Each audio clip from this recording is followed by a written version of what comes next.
The fire crackled, a warm, steady heartbeat in a room draped in shadows and light. Outside, the world was a silent, velvet black, but inside, the grand living room glowed with a golden warmth that felt like a shield against the winter night. Garlands of fragrant pine, intertwined with twinkling white lights and blood-red berries, cascaded from the mantelpiece.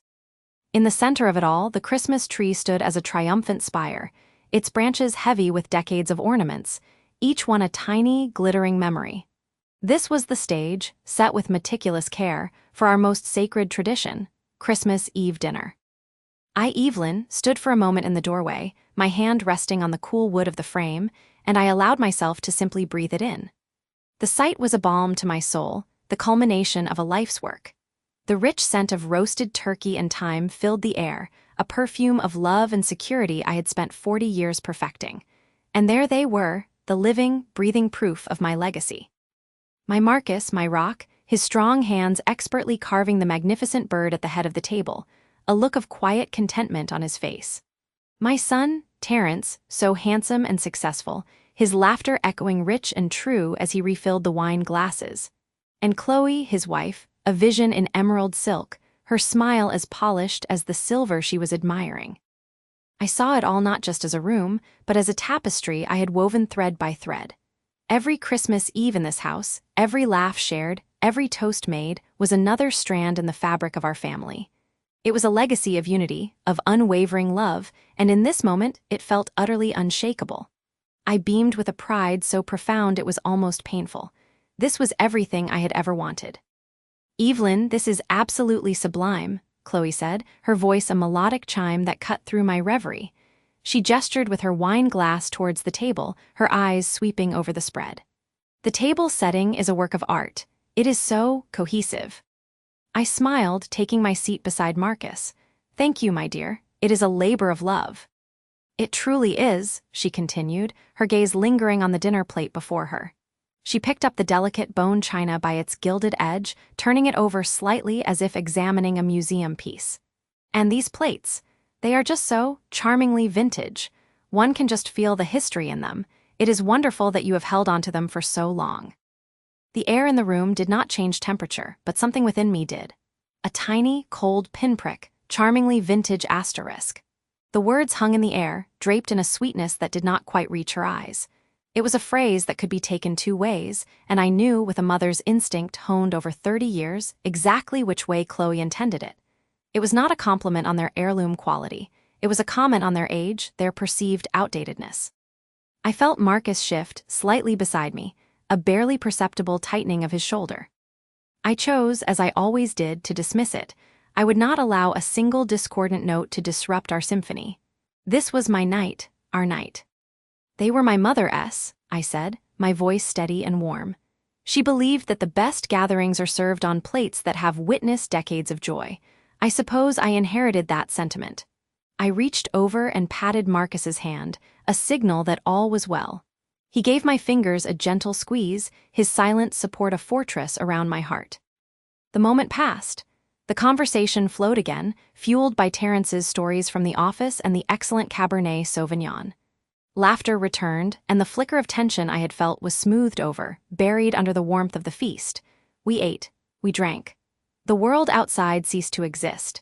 This was the peak of the evening, the zenith of our familial happiness, and I clung to it, savoring every second. Then came the gifts. Terence presented Marcus with a set of rare, imported cigars, and the two men shared a look of boyish delight. Chloe gave me a beautifully wrapped box containing an impossibly soft cashmere scarf in a shade of dove gray she knew I favored. "To keep you warm on your morning walks," she said, and her smile seemed genuine. I felt a pang of guilt for my earlier suspicion. Perhaps I was too sensitive. Perhaps I was seeing ghosts where there were none. It was my turn. I stood, feeling the eyes of my family upon me. This was the moment I had been waiting for. The toast. I picked up my crystal flute, the fine stem cool against my skin. The champagne bubbles spiraled upwards, tiny effervescent stars. "Marcus, Terence, Chloe," I began, my voice trembling slightly with emotion. "This night, this home, this family, it is my greatest joy. Every year we gather here, and I am reminded of how blessed we are. The love in this room is the only treasure that truly matters." I looked at each of them, my heart so full I thought it might burst. Marcus gazed up at me with unwavering devotion.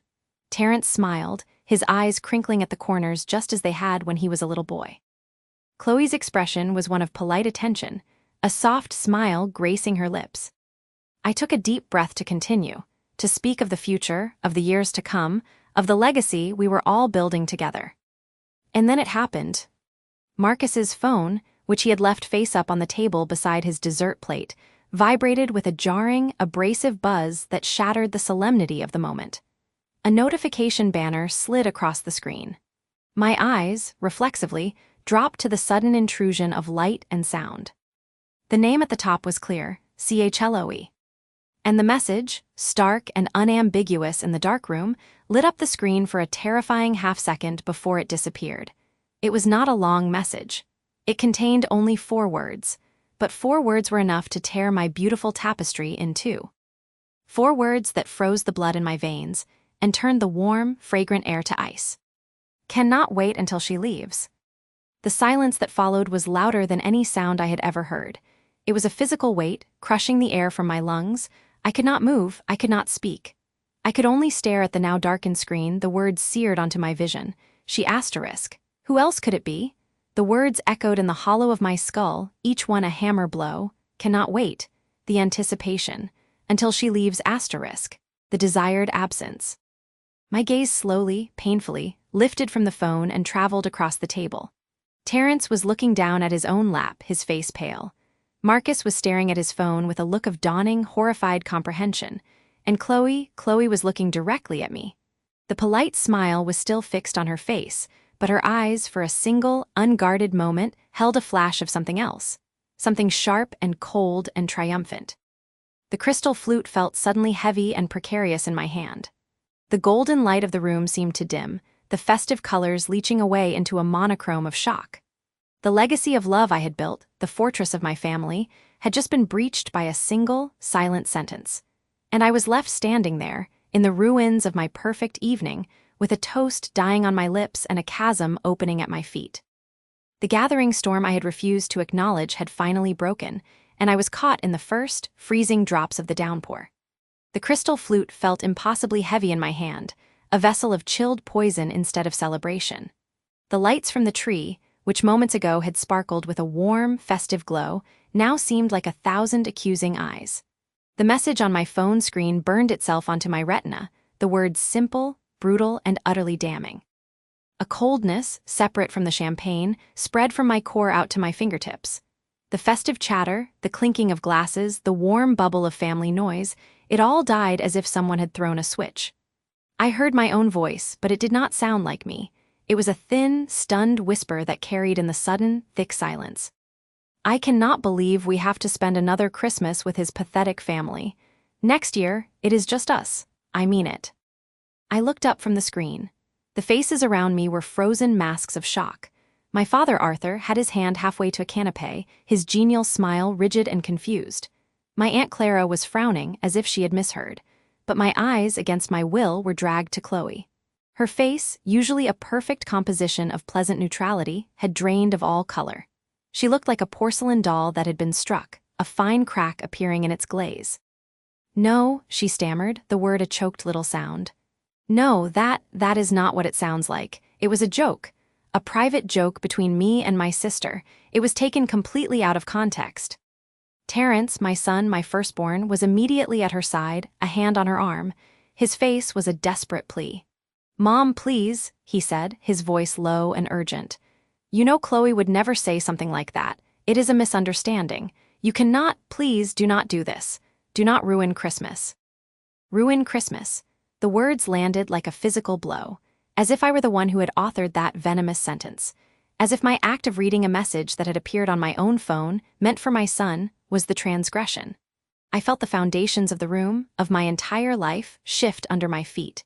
The Persian rug beneath the tree seemed to yawn open into an abyss. This was more than a cruel message.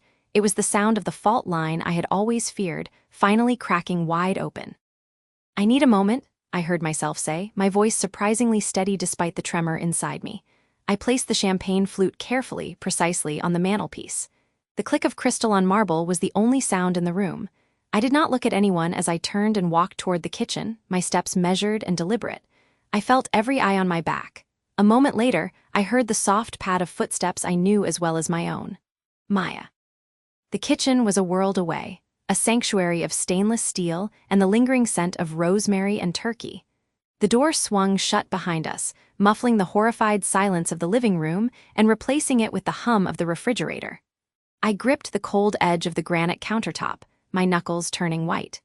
I stared out the black window, seeing only the reflection of the kitchen and my own pale, haunted face. "Evelyn," Maya's voice was soft, a lifeline.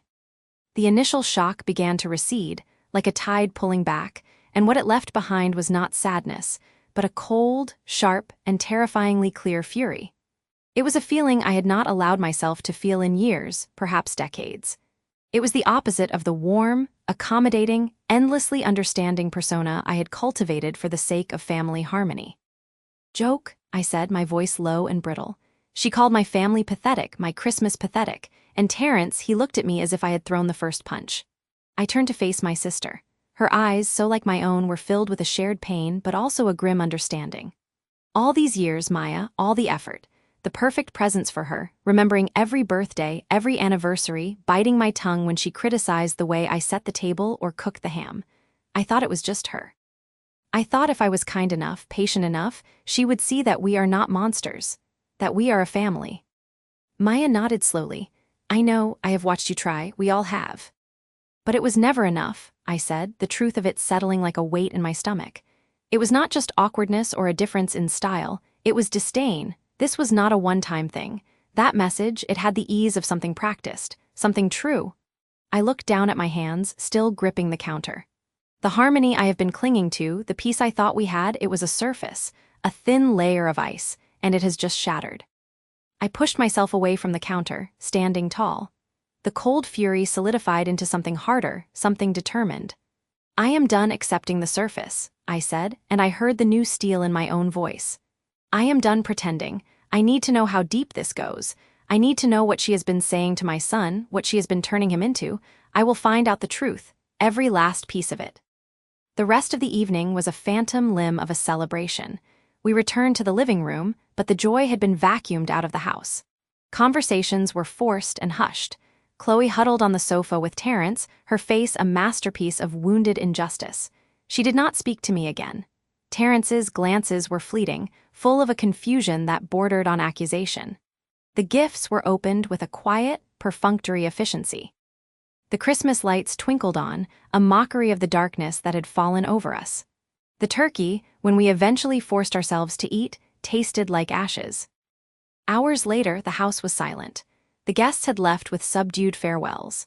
Terrence and Chloe had retreated to the guest room upstairs, their door clicking shut with a finality that echoed through the hall. Marcus was already in bed, his breathing deep and regular, an escape into sleep that I envied and resented. I could not join him. I paced the living room, my bare feet silent on the rug, straightening a bauble on the tree, wiping a non-existent speck of dust from the mantel. The message, that string of words, played on a loop in my mind. I must have paced for an hour before I stopped at the foot of the stairs. I looked up into the darkness of the second floor. Then I turned and walked not to my bedroom, but to the small, book-lined room we called the study. I opened the door. The glow from the street lamp outside filtered through the window, illuminating the silhouette of my younger son, Marcus, sitting in the leather armchair. He was not reading. He was just staring into the darkness, a glass of amber whiskey resting on his knee. He was waiting for me. He knew I would not be able to sleep. I sat in the chair opposite him. The only light was the faint orange glow from outside, carving his troubled face out of the shadows. We sat in silence for a long time, the only sound the steady tick of the grandfather clock in the hall. "It is true, is it not?" I finally asked, my voice barely a whisper. He did not insult me by pretending to not know what I meant. He took a slow sip of his whiskey, wincing as it went down. When he spoke, his voice was thick with a shame so profound it seemed to bow his shoulders. "It is true, Mom. I am so sorry." "For how long?" He let out a long, shaky breath. "For a long time, years." The confirmation was a second, deeper blow. I had suspected, but hearing it aloud made it real. "What has she said? What has she done?" It is not one big thing," he said, struggling to find the words. "It is 1,000 little cuts. Comments about how Dad's jokes are embarrassing, how your decorating is outdated, how we are too enmeshed that Terrence needs to set boundaries. She mocks the way we talk, the traditions we have." He looked down into his glass. "That text, it is part of a pattern. She has been pressuring him more and more to distance himself from you, from us. She wants Christmases with just her family. She wants to move farther away. She tells him that his loyalty should be to her now, that we are holding him back." Each word was a tiny stab, the campaign of disdain. It was not a momentary lapse. It was a sustained, deliberate erosion of my son's connection to his family. To me. "Why did you not tell me?" The question came out as a broken sound. He looked at me then, and in the dim light, I could see the sheen of tears in his eyes. "Because I did not want to be the one to hurt you. I saw how hard you worked to make everything perfect for them. I saw how much you loved Terrence, how much you wanted to love Chloe. I thought if I told you, it would shatter you. I thought maybe it would pass. I thought I was protecting you." The irony was cruel. His silence, meant as a shield, had left me defenseless. The pain he had sought to avoid had now arrived, multiplied and sharpened by the deception of omission. I looked at my son, this good, kind man who had carried this secret burden for years to spare his mother pain, and my heart broke for him even as it hardened with a new resolve. The truth was out now, and it was worse than I had imagined. The battle lines were not just drawn. The war for my son's soul had already been raging in the shadows for years, and I had been oblivious, waving a white flag of appeasement. I had a name for the enemy now, and a cold, clear purpose.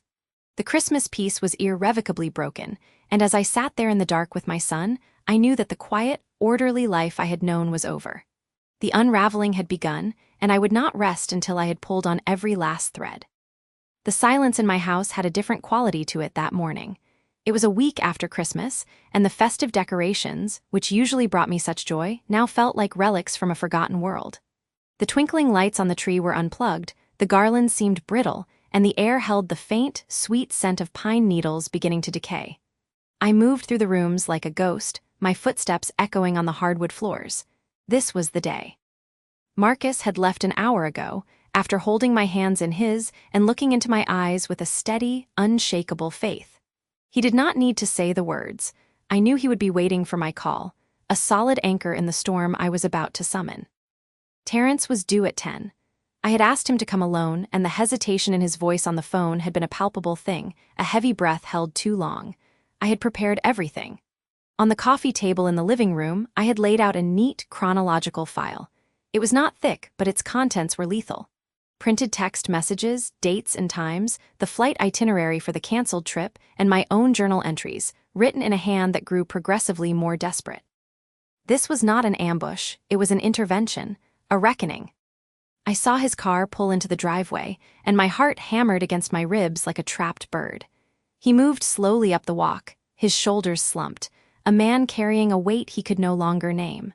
When I opened the door, the smile he attempted was a fragile, broken thing that did not reach his eyes.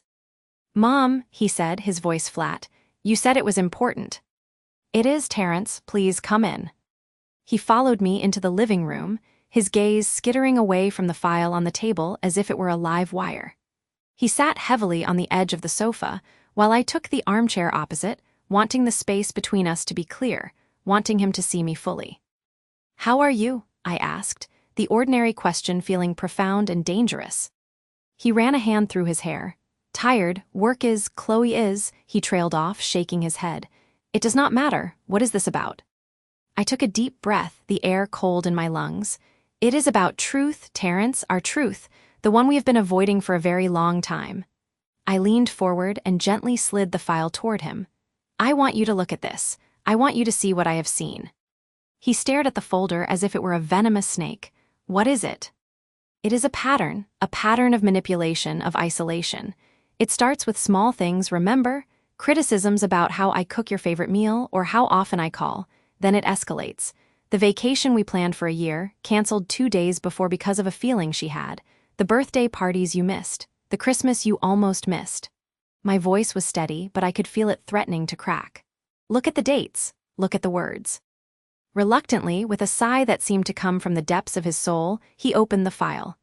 I watched his face as he read, I saw the initial confusion, then the dawning recognition, and finally, a slow, sickening horror. His jaw tightened, and his knuckles were white as he gripped the papers. "This is not what it looks like," he whispered, but the conviction was gone from his voice. "It is exactly what it looks like," I said softly, "and I am not the only one who has seen it." His head snapped up. "What does that mean?" "I spoke with Marcus." The color drained from his face. You brought Marcus into this." I needed to know if I was going crazy, Terrence. I needed a witness to the reality that was being systematically erased, and he confirmed it. Every instance. He has seen her belittle you, he has heard her make snide remarks about our family. He has watched you change, and it has broken his heart, too. That was the blow that landed. The mention of his uncle, a man he respected above almost all others, seemed to shatter the last of his defenses. His shoulders began to shake, and a low, guttural sob escaped his lips. He dropped the papers and put his face in his hands. "I know," he choked out, the words muffled. "I know, Mom, I see it. I have always seen it." The dam broke. For the next hour, my son, my strong, beautiful boy, crumbled before me. He confessed to a deep, profound unhappiness that had become the wallpaper of his life, something so constant he had stopped noticing it. He spoke of feeling trapped, a prisoner walking a tightrope between a wife whose resentment was a constant, cold pressure and a mother from whom he was being forcibly severed. He was a man living in a house of cards, and he was terrified that any movement, any breath, would bring it all down. "It is not just about you," he said, his voice raw. "It is her. Her own childhood was broken. She has no concept of a family like ours. She looks at what you and I have, what we have with Uncle Marcus, and it does not compute. It frightens her. And then it makes her jealous. She wants to be everything to me, and she sees your love as a threat. She wants to be the only source of light, so she tries to extinguish all the others." I listened, my own heart breaking and mending with every ragged confession. This was not the anger I had expected to feel. This was a profound, aching sorrow for both of them, for my son, trapped in a labyrinth of someone else's pain, and for Chloe, a woman so damaged she believed love was a finite resource to be hoarded. When his tears subsided, leaving him hollowed out and exhausted, I moved to sit beside him. I did not touch him at first, just sat in the space of his pain with him. "Terrence," I said, my voice firm but gentle, "look at me." He lifted his red-rimmed eyes. "I need you to hear this now, and I need you to believe it. I love you. That is a constant. It is not a variable that changes based on your choices or your wife's whims. My love for you is not a weapon to be used, and it is not a prize to be won. It simply is. It is the ground beneath your feet. Always." A fresh tear traced a path down his cheek. "What do I do, Mom? I do not know what to do." "You must choose," I said, but not in the way I had once imagined. "But you are not choosing between me and her. That is a false choice she has constructed. You are choosing between a life of walking on eggshells, of diminished light, and a life of truth. You are choosing whether to continue allowing someone else's brokenness to dictate your happiness. I am not asking you to leave her. I am asking you to find the man I raised. I am giving you my strength because I know you have lost sight of your own. Use it. Confront this, not for me but for yourself." He was silent for a long time, staring at his hands. Then, a shift occurred. The helplessness in his posture began to recede, replaced by a weary resolve. He nodded slowly, a decision solidifying behind his eyes. "I have to go," he said, his voice quieter, but clearer than it had been in years. I walked him to the door. He did not look back as he got into his car. I did not know what he would say to her, or what the outcome would be. But I had handed him the sword of truth. The battle was now his to fight. The call came late that night. My phone vibrated on the nightstand, and Marcus's name glowed on the screen. I answered it, my hand trembling. "Evelyn," he said, his voice a low rumble. "It is done. He is here with me. He is safe." I let out a breath I did not realize I had been holding, a sob of relief and grief intertwined. The separation had begun. Months later, on a quiet morning that held the soft promise of spring, Marcus and I sat on the porch swing. The air was clean and carried the scent of damp earth. Our family circle was smaller now, the holidays quieter, but the silence was peaceful, not oppressive. We spoke of the painful journey, of the pieces we were still picking up. "I find I cannot hate her," I said, watching a robin hop across the lawn. She is a broken soul. We must find a way to forgive that brokenness, not for her sake, but for our own peace. Marcus nodded, his arm a comforting weight around my shoulders. The truth is a painful surgeon, but it cuts out the sickness. We have our boy back, the real Terrence. And it was true. The bond we shared now was deeper, more authentic. It had been tested in fire and had emerged, not unscarred, but unbreakable. We had a hard-won peace, a life lived in truth. But as the sun warmed our faces, a cold thought whispered in the back of my mind. This peace felt fragile, a ceasefire, not a treaty. Chloe was still out there, a storm that had merely retreated, not dissipated. And I knew, with a certainty that chilled my bones, that her resentment had not lessened with distance, it had only festered. The reckoning was over, but the aftermath was only just beginning.